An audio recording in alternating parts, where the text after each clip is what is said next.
These graves here simply say, a soldier of the Great War.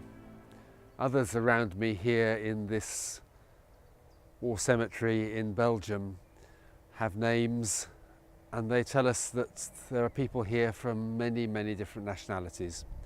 This particular cemetery is in a part of Belgium which is near Ypres, part of the Ypres salient, and actually it has people who died right through the First World War, the Great War, because this was one of the focal points of the conflict at that stage. So right through from the beginning of the war, 1914 through to 1918.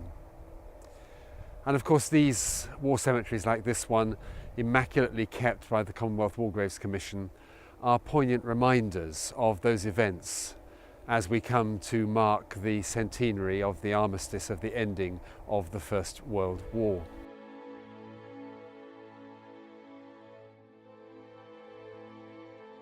It's a real joy to be here in St George's Memorial Chapel in Ypres. A chapel which has all around it plaques from different regiments and groups who have wanted to place a memorial here to remember people from their place or their regiment. And around the chapel here we've got also plaques commemorating people from the Royal West Kent Regiment particularly, but also from the Buffs from East Kent as well. And one imagines people from all over the UK, all over the Commonwealth, all over the world coming here as they do, and finding little points of connection which makes the events of the Great War just that more personal, closer, added poignancy in a way, as the connection is realised. This isn't some historic event of a long time ago which has no connection, but actually this is connected with my place and my community and my people.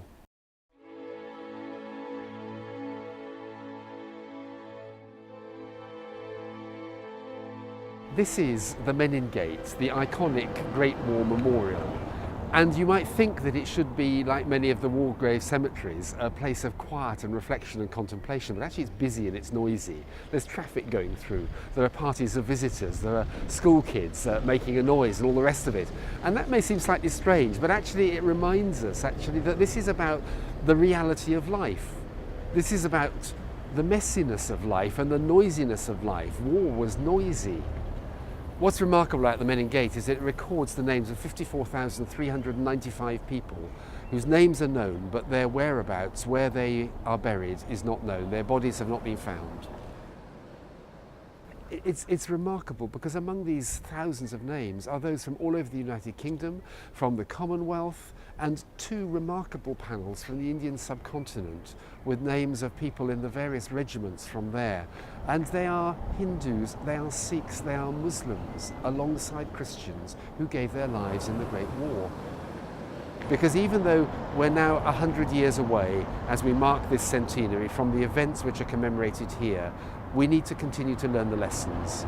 And I think it's really important that school children come and perhaps are in a way overawed by these lists of names as they reflect upon them. And they think that these are young people who are only a few years older than they are now. And pray God they learn the lessons in order that the world which is the world of future generations never asks again the sacrifice that was asked of this generation who are commemorated here. And so on this centenary, let us do our bit in praying for peace in our world, in working for peace and understanding in our communities, in building good relationships across the nations and between groups of peoples, and pray God that we won't be building another Menin Gate anywhere else in years to come.